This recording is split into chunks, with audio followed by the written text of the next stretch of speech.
All right, so I have a really fun topic. I'm going to be talking today about the candy bomber, who's a really great role model of mine. I've looked up to him for a number of years and just really, really loved what he has to teach us. Um, his name is Gail Halvorsen. He goes by the name of the known as the candy bomber. Um, and I just want to give you a little bit of an intro to this man and what he did in his life. Uh, so he was a pilot during the Berlin airlift. So this was just after the end of World War II, and the Soviets had just seized part of uh, Eastern Europe, and the city of Berlin, which is in Eastern Europe, got divided into an eastern and western half, and that was used as a bargaining chip against the Western world uh, by these Soviets. And it was a very tense situation because there were all these people, their lives were at stake. They needed a way to de escalate this situation quickly, effectively, peacefully. And that is when this plan was hatched to airlift all the needed food and fuel and resources for the people of West Berlin.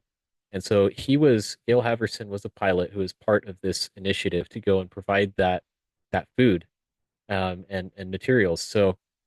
Uh, and it was really interesting how how the events unfolded here.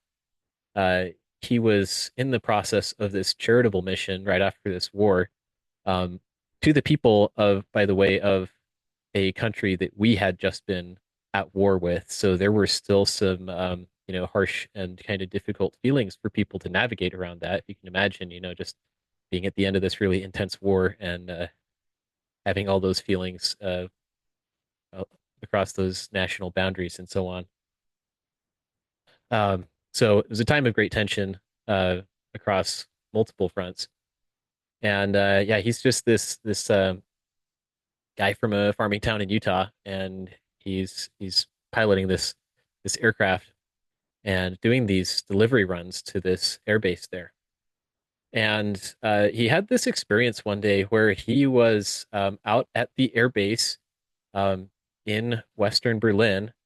I think he had just finished a delivery there of these much needed supplies with this crazy initiative to go and fly them all in. Um, and he saw these German kids on the other side of this barbed wire fence, and like their homes had been reduced to rubble, and life was not great for them. They'd kind of maybe lost hope in a lot of things. But he saw them there, and he talked with them, and just realized, these there's really something to these kids, and he just had this little impression to reach into his pocket and give him two sticks of gum because that's what he had. And so he followed this little impression, just this little thought that came into his head. He's like, yeah, why not? And he gives him these two sticks of gum, and these, if you've been living in a bombed out area and stuff, you probably haven't had candy in a long, long time. And that was just, and he was just amazed by how grateful these kids were. So he's like, okay, look for me tomorrow, and I'm gonna wiggle my wings so you know which airplane I'm in, and I'm gonna drop you some more candy through parachutes. And so he does this, and actually, it's really rather fun and fascinating to look through the history of it because there are like articles summarizing this, saying that he bombed Germany without permission, stuff like that. He bombed them with candy, of course, and yeah, he did this without the approval of his supervisors initially, and hazarding his risking his career and everything to do this. But in the end, it ended up softening a lot of hearts, both with Germany and actually de-escalating a lot of tensions with the Soviets as well, because in many ways, there was just not seeing a clear path forward to de-escalating the threats and provocations of violence that were there in this very, very tense and difficult situation. to the degree that historians even say that, this man's, iconic heroic service, frankly, his generosity, his use of kindness in a time of great misunderstanding and international conflict may have helped prevent World War III at the time. And so he's been a great role model for me just to, follow those little impressions and act out of generosity and kindness. Really exemplary. Here's something, by the way, that's just kind of caught me off guard a little bit. I um, I have an ancestor who was a pilot and in World War II. So I feel like I have a little bit in common to talk about with him. This is just kind of off the cuff here, but like something I hadn't realized. October 10th is his birthday. My son just asked me what is his birthday, and I was like, "Oh, I don't know." So I went and looked it up here, and it turns out it's actually the day that my two younger brothers and I celebrated just kind of spontaneously, randomly when we were kids. We'd gather our stuffed animals and we'd buy some sweets and treats and stuff from the local Walmart and stuff, and just have like this holiday that we observed religiously every year on October 10th. And we had no idea why when we were kids. And later on, I found out that it overlaps significantly and frequently with the Feast of Tabernacles of ancient Israel. And I thought that was really cool, really neat connection. October 10th is like um, probably the most special day if you were to pick one at random out of the calendar that's just like uniquely special for me. And so like finding out just recently, I was like, wait a minute, I had never that never clicked for me before. Like he's been a hero of ours for a long time, and I'm just like, wait a minute, that's you know. So I'm just pointing this out to say like God really works through. He knows us so well, and he knows what's meaningful to us.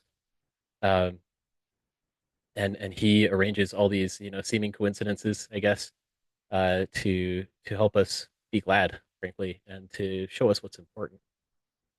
Um, anyways, I invite you to go read up about this man, his life, what he did.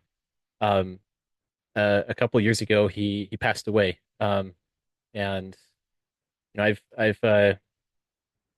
I never knew him super well personally. We did meet him twice. I took my two oldest sons to a photo signing event down at the library on BYU campus, Brigham Young University in Provo, while I was a student there. And we got to meet him in person, got some pictures of him with our kids and everything. And that was really, really neat just to get to talk with him for a little bit. The other time that I met him was in the Tucson airport in Arizona. Tucson is where he lives or lived before he passed away. And I was there for a job interview, and I was coming up to the car rental uh, part of the airport, and he was just like right there. It was like no one else around, just me. And I was like, I recognized him almost immediately. I was like, oh hey, and I just chatted with him for a little bit, and uh, thanked him for the things that he had done, and just I know he was kind of like just out of the blue, like he didn't really know me, but I just talked to him about like, hey, my grandfather was a pilot in World War II, and just tried to find some interesting things to talk about there. Anyway, just chatted for a few minutes. Really neat to just get to tell him thank you for that. And I feel like most of the work here is undone though, as far as it concerns me, which is why I'm doing this video, which is why I'm talking about this. Because for as much as one man can do, that softens hearts and sets an example and shows the way of faith, like there's more to do. There's something for us to do, and it's really important and really urgent that we do it. And so, I was really saddened by the news. In February of 2022, he passed away at the age of 101. And yeah, they had a funeral for him, really great, and in Provo on the 22nd of February. And just to be just like totally upfront with how my mental process works around this, like I've I've wanted to like replicate like the kindness. I've wanted to like memorialize what he did for many years. Like when we moved into the place where we are now, 6 years ago, like immediately I went and bought this book about him for Christmas, and I just wanted my kids to know his story. And I really wanted to go and build or buy an RC model airplane and go fly it over the park near our home, and just have a little thing rigged up to a little parachute bay and drop some candies for the local kids, and just memorialize this, and just try our best to remember and emulate um, this way of life. And so this is something that's been like on my mind for a long time. As just teaching us as this new generation in the world, like how to live, how to treat your fellow human beings, how to help de-escalate conflict and be peacemakers, and what really matters in life. So yeah, sorry to be long-winded about that, but that's just something that's been really on my mind. And so when this conflict, to the point of the thumbnail title here, when the conflict, the invasion of Ukraine starts in February of 2022, this is like one of the first things that stands out in my mind, because this had just happened. Like the man who is credited by historians as having aided in preventing World War III, and then just 2 days later, this conflict breaks out, and that may well end up engulfing the world in World War III. And so to me, this was just like, this is why I'm talking about this, is to me like this is just a really clear, you can call this a coincidence, whatever you want, but I'm telling you, this is a really clear call to action for our generation to be peacemakers, to step up and step in, um, because we can't just pawn off all of the peacemaking to a generation that is now dying and gone. We can't just say, oh, we'll stay kids forever and they'll just protect us. We need to grow up. We need to learn and have the courage to emulate these things, and these great examples. Um, so yeah, and he's earned a lot of friends around the world, and I just say, what an exemplary man. Like the it's so easy to be prejudiced over national boundaries or parties or any other thing. And so I just say, like, if you can find a person who just, no matter a person's nation, origin, political affiliations or whatever, and can just see you as a human being, as a fellow son or daughter of God, that's something that's really precious. It's really special. And I can't say, I don't feel like I can say enough about how I feel about that. It's just so refreshing, so needed, so really truly exemplary. Um, and so, like, yeah, this connection just really, really stood out in my mind. When that conflict began, we had the news reports of that, and I'm just like, my goodness, we just laid to rest this man who's credited with helping to prevent this very conflict that's now starting. And so, can't the world have peace for a while? And just you realize when we have peace, it's a fragile thing, and the only way we can keep peace is through peacemaking. It's an active thing. It's a duty. It's a responsibility we all have. Um, sorry. But yeah, just to uh, I'm gonna go ahead and do a little bit of sidebar, I guess, on the invasion and the conflict in Ukraine. Um, politically speaking, in the United States, uh, I look at the primary policy proposals from both of the mainstream parties here, and I say, I don't think either of these is really a solution. I'm not a foreign relations expert or anything of the kind. Um, we can state with perfect clarity and boldness, and we should, that aggression is wrong, is categorically wrong. You don't do it. Um, there was the whole thing about the Bidens being involved in the Burisma scandal, and somewhere to the tune of like 6 to 8 billion taxpayer dollars, and these loan guarantees just going missing, poof, right on the border there, in the Donbass region, where there were already these conflicts, the seeds of conflict having been sown, and these uh,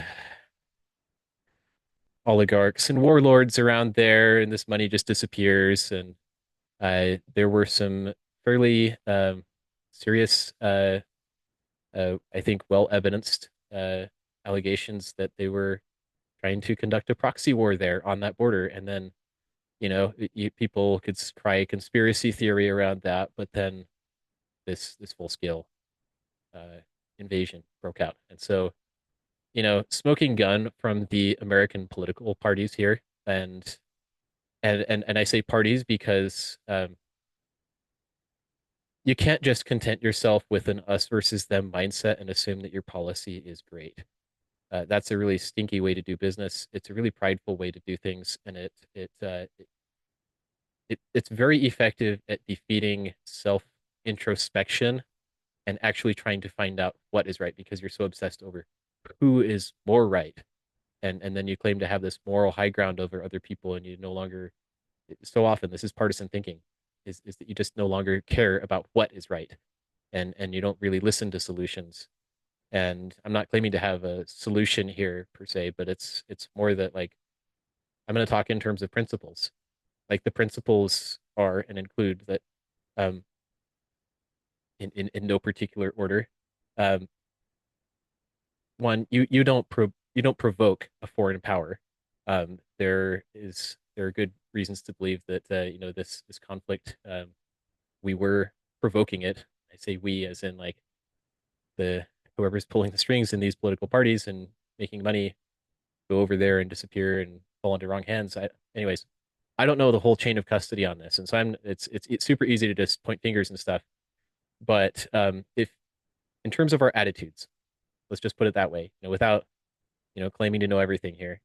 In terms of our attitudes, if we are actively trying to provoke or antagonize someone, and then they're antagonistic back towards us, or towards another party that's going to take the brunt of that, um, that's not something you do. That's not civilized. And when there is this violent pushback, you should not be surprised.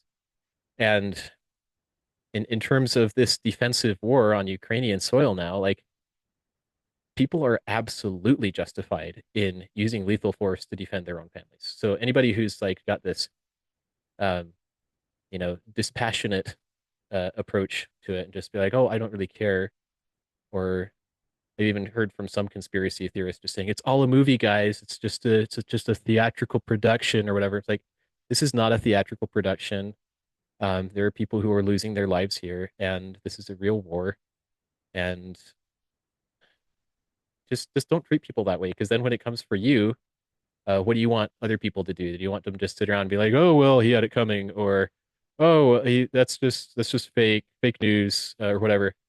So, um, and admittedly, this is something that's kind of far from home for us. And so, like, if we're going to be doing things that are far away from home, we need to get our home front priorities set straight. Anyway, I could rant for a while longer, but and sorry to be so vague, but I'm just trying to keep it, like, as non-contentious as possible. I could surely try to call some people out for some big stuff, but I just, like, I don't care about the invective. I don't care about the us versus them mindset. What I care about is the principles behind this. And the principles are, we need to be peacemakers. And yeah, peacemaking can and does involve, you stand up with force sometimes. And I totally, I I think I understand also the mindset of, hey, let's just not um send a whole bunch of money to, it's frustrating because we got our priorities mixed up, and we are not doing so hot here on our home front. And here's my confidence: if we repent of our sins, we'll have a much clearer chance of helping other people and rescuing them, and just offering them the real assistance that they need instead of hurting them in the challenges that they're facing. Because we are all connected, and if we're just silent, we sit still, and we don't care about other people's rights being trampled on, other people being massacred, then, like, who's going to stand up for us? Nobody, right? So we really do need to have a pay it forward and peacemaking mindset here. It's easy to say, but um, I just want to, point some more to this example here. Um, and yeah, just I love this guy. You got to watch the videos on him. You got to learn more of his story. There are some great interviews that have taken place to try to capture the essence of this. I'll drop some links here so you can watch those. Um, this is honestly just one of my favorite takeaways though from Gail Halvorsen's life and his advice that he gave is just um, and this is how he explained his impression that he followed to just give those two sticks of gum to these kids on the other side of this fence. And he said his father had always taught him that little things lead to big things.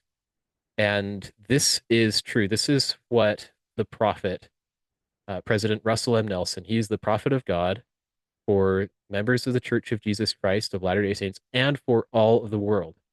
And he has said repeatedly since this conflict broke out, and just constantly, he's at all times been saying, if we want to stop conflict at the global scale, we need to learn how to resolve conflict at the personal level and in our neighborhoods, in our communities, in our dialogue with other people. And I will raise my hand here and say I'm not the best example because I know I can get opinionated and use harsh words sometimes with people when they have really outlandish views. And I know it's easy to say as people would just take me to be opinionated or stuff, but I feel very strongly about human life. I feel very strongly about it's worth protecting. And anytime we move away from that or try to dehumanize people, then yeah, we are being the devil's tools, and that's not okay. So little things lead to big things.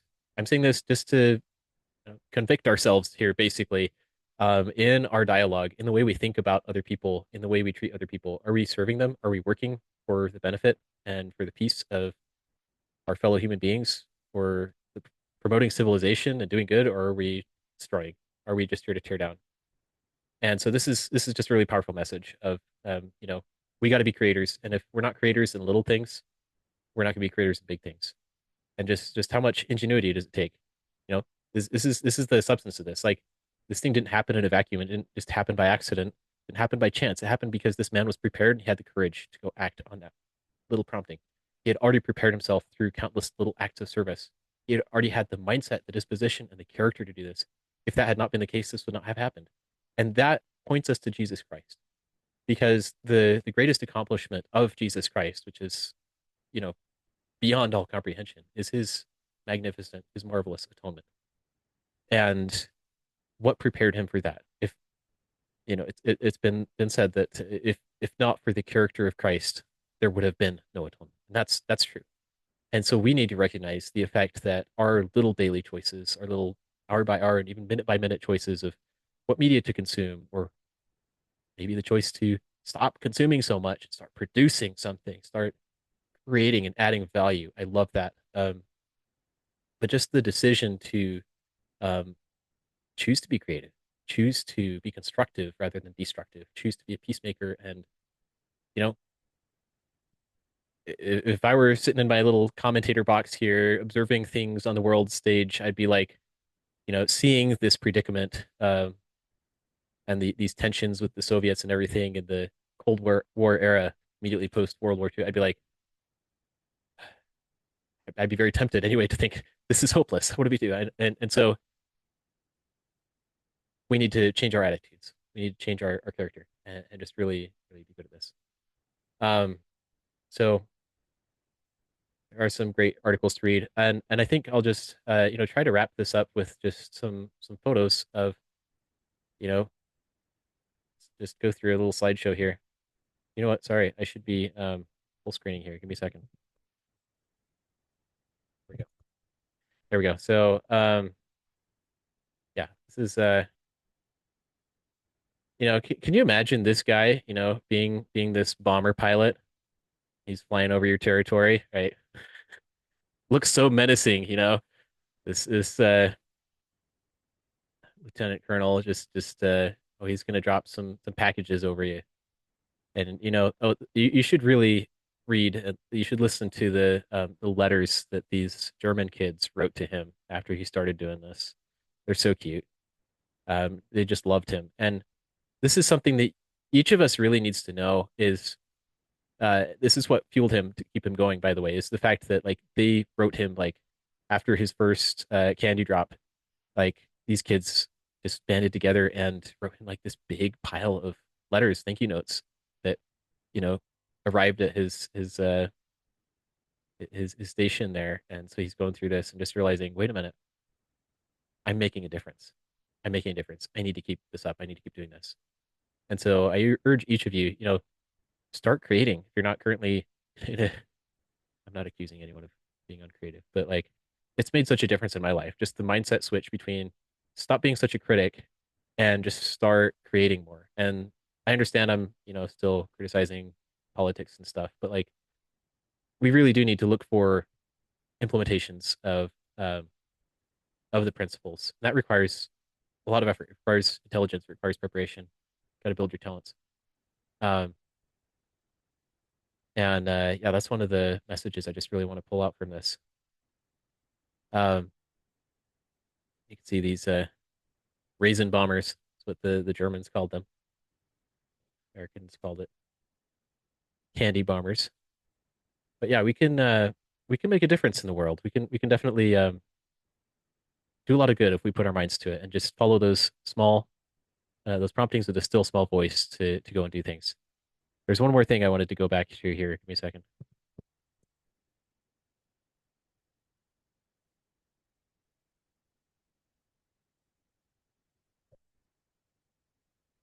There was one particular. Yeah, here's the quote. Sorry, I skipped over it earlier. This is something I really wanted to make sure I didn't miss. Okay, so this is from Gail Halvorsen, something he said. He said, each of you has a special talent, and by developing it, you can contribute. Follow your dreams, and you will help change the world because the world depends on you, children of today, to make it a better place. And we need all the help you can give us. And I echo that. I just say, Amen. That's, you know, I think this is worthy to bear the name of the Savior on it. That we are to bear the name of Jesus Christ and bear this testimony by our deeds and have the faith even in these seemingly really grim circumstances. And see him here, he's at the fence with these kids and he's laughing, he's cheering them up, and they're cheering him up too because he realizes that there's hope. He realizes they are the hope, they're the future, right? And so he's got to invest in them, and we got to do the same thing no matter which country, no matter which side of the conflict. And I don't know. I've just been I'm being so bad at getting this out there, but like this has just been something that's been almost constantly on my mind since the, the invasion in Ukraine. Just to be like, I know we can't just by wishing, end this international conflict, and in all likelihood, despite our best efforts, we're not going to stop a war in its tracks. So maybe it be an overstatement to say that a war uh, breaking out or stopping or whatever or being prevented depends on one person alone. But I know that it matters immensely for the individuals who do step up and participate, and also it matters immensely for the people who are being blessed by their service. So, and that's what really creates an atmosphere of peace. It's what creates holy ground. Um, anyways, I'm not trying to engage in like adulation here. I'm just saying like the spirit here, the spirit that taught him can teach you. And we need to learn to follow the spirit of Christ. We need to learn to follow the impressions of the still small voice. And if we do that, we'll be creating peace in the world and we will change the world collectively and over the course of time. We need to. The future is not set in stone. Believe it or not, it's not this fatalistic machine that's going to move forward no matter what you do on a certain trajectory. That's not the way prophecy works, in my opinion. It's capable of being ameliorated. If there's something difficult ahead, like have compassion, have compassion, and this spirit right here is just so vital to ending the war and preventing war, creating peace in the future. One more quick thought. This was provoked by the pandemic, which had preceded these events here. Um, During the pandemic, I was like really excited to try to go and work on like drones for delivering payloads of candy and stuff like that. Kind of in connection, I would think to a considerable degree in connection with this.